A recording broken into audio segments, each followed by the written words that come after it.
sagalee qeerrooti. Sagaleen qeerroo torbaanitti guyyaa sadii diddaa uummata Oromoo fi saboota cunqurfamoo impaayera biyyattiin mara akkasumas shira mootummaa abbaa irree wayyaanee kan gabaasu. Kun sagalee qeerrooti.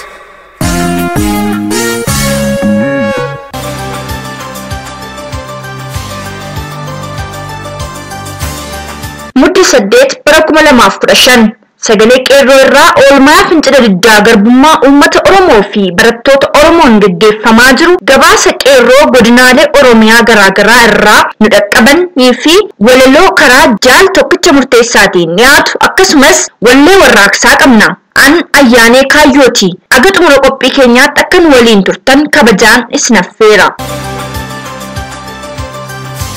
Humni waraana wayyaanee warra kutee godina Wallaggaa dhiyaa magaalaa Gimbiitti gochaa poolisii federaalaa tokkotti kan garaatii gubate poolisiin Oromiyaa tokko poolisoota federaalaa ilmaan Oromoo dhukaasanii fuula dura isaatti kuffiisanii reeban 3 rasaasaan bobeessee galaafachuun uummata isaa garaa qabbaneesseera. Maqaan poolisoota ilmaan Oromoo garmalee dararanii galaafataman 3 Antana, Yaabinnatii fi Maqoyyaa jedhamuun akka beekaman barameera. Tarkaanfii humnaa olii poolisoonni federaalaa ilmaan Oromoo irratti fudhatan kanneen balaaleffatan poolisootiin Oromiyaa qawwee akka hiikkatan taasifamuunsaa kan yaadatamu yoo ta'u, ammaan tan ammoo poolisoonni Oromiyaa qawwee isaanii hiikkachuu didanii gara diinaatti garagalchaa jiraachuun dhalachaa jiraachuun ifa tahaa jira. Godina Wallaggaa dhiyaatti barattootni fi uummatni waamaa hagaloo biyya keenya murree hin kenninu Finfinneen handhuura Oromiyaati mootummaa gabroonfataan nun gaggeessitu Oromoon abbaa biyyaati abaa'oon gaachana keenya si gaggeessa diina keenya jechuun guyyaa har'aa dhaadannoo dhageessisaa magaalaa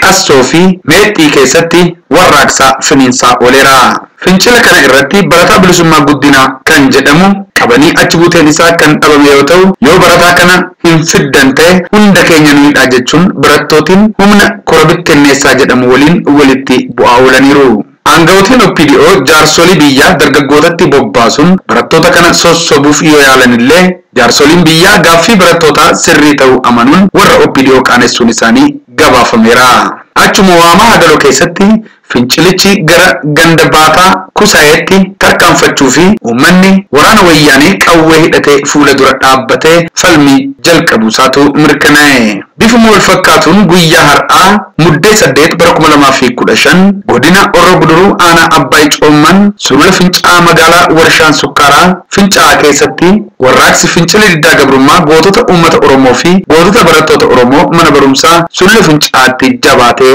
itti fufe. Waraanni wayyaanee uummata irratti waraana baneen ilmaan Oromoo 4 rasaasaan rukutamanii isaan keessaa namni tokko lubbuunsaa darbeera. Namni wareegame kun Eebbisaa nama jedhamuu fi hojjetaa warshaa sukkaaraa fincaa'aa kan ta'e mooraa mana galma isaa keessa otoo dhaabbatu waraanni wayyaanee dhukaasee ajjeese. Kanneen madaa'an ammoo barataa Waaqjiraa Guddisaa Mitikkuu, barataa Masarat Xalaa'uun Oljirraa, barataa Alamuu Likkiisaa Kabbabaa, barataa Zarihuun Raggaasaa Teessoo kanneen jedhaman dabalatee namoonni maqaan isaanii hin dhahamne kan biroonis ajjeefamu akka hin oolle shakkameera. Guyyuma har'aa muddee 8 bara 2015 godina Lixa Shaggar aanaa Calleyaa magaalaa Geedootti har'a warraaqsi fincila diddaa gabrummaa uummata Oromoo magaalaa Geedoo qonnaan bultoota Calleyaa fi gootota qeerroo barattoota mana barumsaa Geedoo sadarkaa 2ffaa fi qophaa'inaa fi manneen barnootaa sadarkaa 1ffaa dabalatee yeroo ammaa magaalaa Geedootti warraaqsi cimaan gaggeeffamaa jira.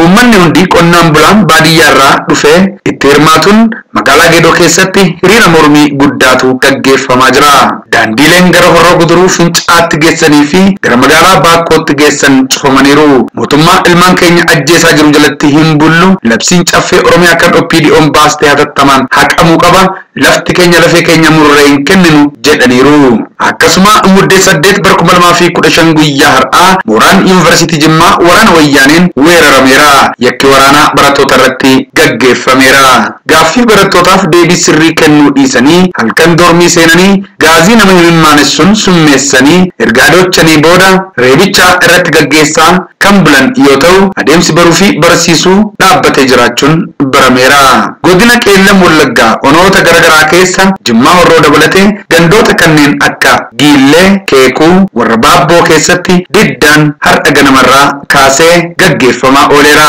humni waraana wayyaanii guyyaa kana gara sanatti bobbaafame barattoota bahan dura dhaabbatee oolee jira. Abaawolleen cuma duruu Oromoon lafa gurguru gudeeda malee dhalattee Oromoo hunkurtii osoo Oromoo taate maaliif nu gurgurtii maaf biyya gurgurtii sirbi qeerroos weellifamaa oolee jira. Dhumarratti magaalaa Sabbataatti aanga'ootiin OPDO uummata waliin marii kan gaggeessan yoo ta'u master pilaaniin jaalattanis jibbitanis kan hafu miti jechuun yeroo isaan doorsisan uummanni ifaaf ifatti ejjennoo isaanii otoo hin dhoksin walga'icha irratti itti himanii dhiitanii bahaniiru. Walga'ichi kan gaggeeffamaa ture hoogganaa dhimma kominikeeshinii OPDO kan ta'e nama Warquu Dabalee jedhamuun yoo ta'u akkasumas itti gaafatamtuu dhimma dubartootaa kan OPDO Asaffuu Dabaleeti. Keessaafu itti gaafatamaan dhaabbata OPDO jedhamuun of waamtu kan ta'e namni Salamoon Mokonnin jedhamu akka malee uummatatti roorrisaa master pilaaniin waan hafu miti yoo jedhellee isin warri OPDO gaafa wayyaaniin ariitee Adaamatti isin galchites kan isin deebise unudha. Isin yoo sodaattan hanga xiiqiin Oromummaa isin keessatti uumamutti callisaa taa'aa dubbii keenya keessa hin galiinaa jechuun garaa kutanii teessoo isaanii irratti isaan dhiisanii walga'icha irraa foca'aniiru. Oduun keenya kanneen.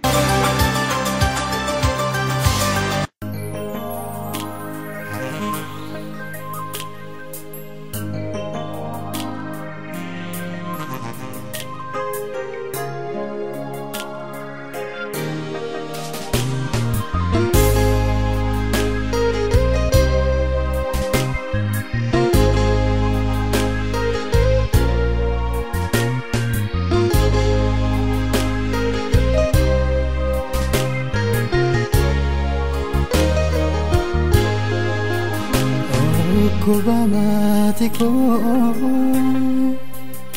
Adda lafe keessa adda kaleessa adda arras kono adda Tokkummaan dararee milkoofne raasille bilchaate otoo nyaate daandii gubbaataafne Nande biyaan beeku deemsa jalqabeera Anti koo fakkii koo naaf jiraadhu adara Odaa walii jaaru maatii koo digeera Dogoggoraa seena lamme koo yakkeera Adda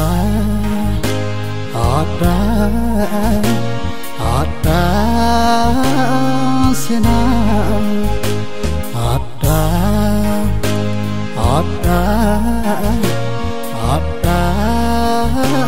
jirenya Iddo abba fada Taane wal guddifne Dogoggora sena hidhata badoodha haadhoon gargaarani Iddoo abbaa fadaa taa'anii wal guddifne dogoggora seena hidhata badoodha haadhoon gargaarani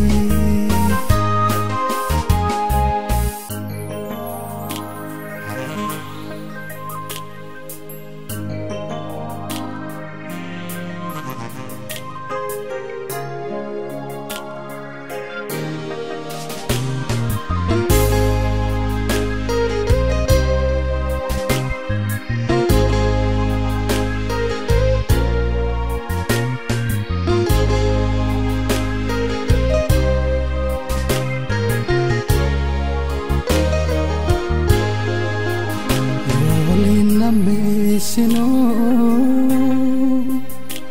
yekalila kofno dogoggora darbe oksautu beeknu atis qulqulluudha anisif nagada oto tokko taane dukkanaaf ibsaadha Bayin cubbuun keenya safara darbulle ansi malen todo atis hana male kandar berafane duratar kafana hera lagan kai mali fadam bana hatta hatta hatta sena hatta hatta hatta jirenya salpinni koketin ulfinni kesana hatta lafe chabso ovaken nandeso otualim bana salpinni koketin ulfinni kesana hatta lafe chabso ovaken nandeso otualim bana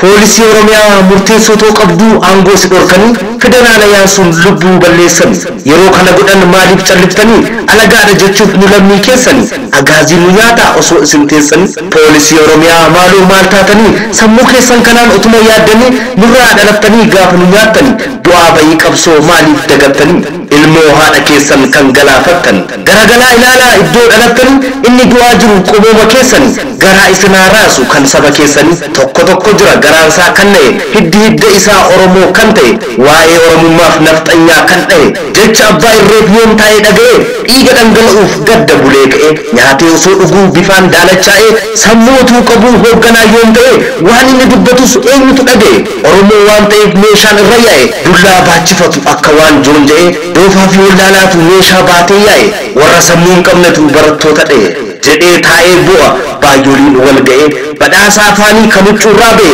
saajiniif inspektara burri isaa dhaga'e kana baachuuf jecha saba isaa dha'e wallaalaan akkasii seenaa yoom dhaga'e hudduu guddifachuuf fiiga bulee ka'e saajin isaan jechuuf piroofeesara se'e Oromoo ajjeesa sanyii keessaa ba'e Polisi Oromiyaa atis raayyaa biyyaa miindaa siin bulchineef dhala keetiin taaneef lammii kee dabarta ofii qorra dhugdee alagaa kafanta aangoo teessoo gaarii nafxanyaadhaaf laafta shira jara kanaa yoomuma hubatta ati waardiyaa gammoojjii Tigreetu yaaba teessuma ispoonjii kun siif galuu qaba hanguma yoomitti Oromoon si jibbee kaabaatii kibbatti bo'eessa akka dhaqxu mee itti yaadi ati jaallatus jibbitus Oromiyaan keenya si gaafachuu naqnu gumaa ilmaan keenya nuti hin fudhannu saamicha lafichaa itti wareegamna dhalataan biyyichaa poolisii hubadhu dhalchitee dhala qabda dhalli kees kan jiru Oromiyaa keessa atis kana jeeftu Oromticha kaleessa dhaabadhu of ilaali ani siif obboleessa umurii yaadigis xiqqoo dhaga'eera baduuf akka jiru anuu siif mirkaneessa atis of eeggadhu poolisiin iyyeessa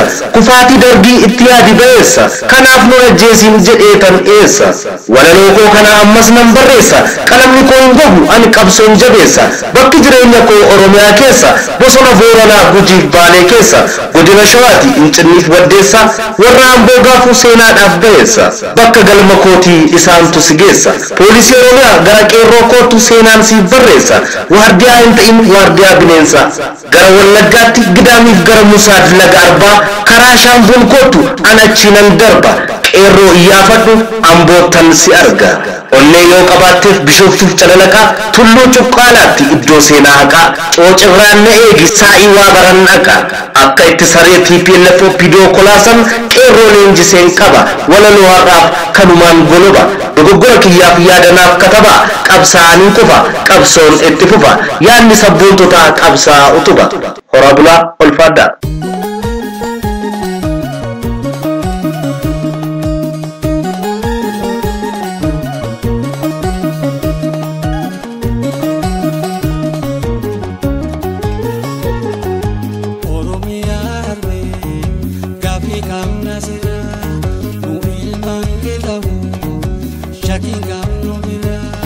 Ada kan kamu di bosan nasi yakine belan dudira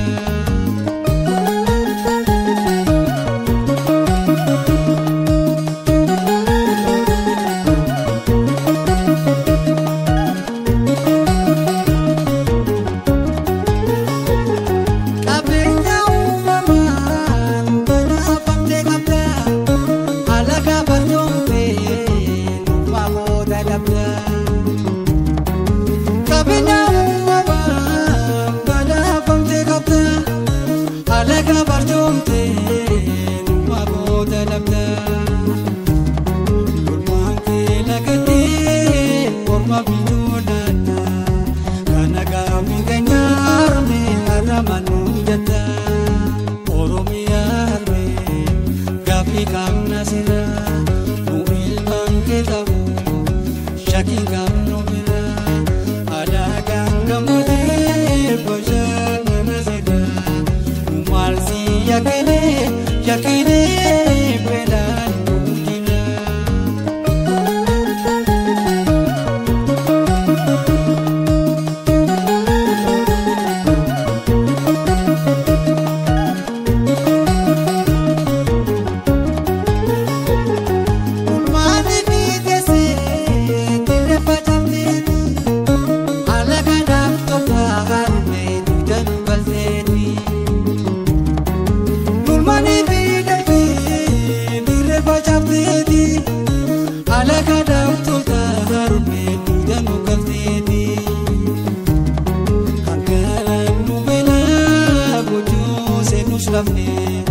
nana wajirana kilen sarahme oromia harme gafi kamna sira nu ilman kitabu shaki kamno mira ada gangamde bojana nasira malsi yakine belan dudira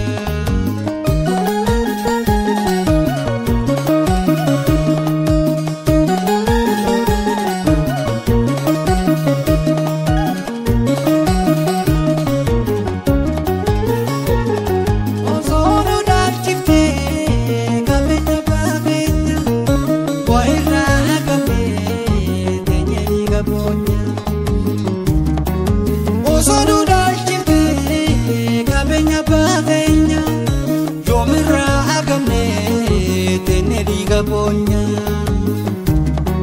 simudale harme akasira kamna ubani kaptani masira damna sinudale harme akasira kamna sinudale harme akasira kamna sinudale harme akasira kamna ubani kaptani turtii keessaniif ulfaadhaa qophii keenya itti aanutti wal agarraa nagaan nuuf turaa injifannoo uummata oromoof gadaan gadaa bilisummaati.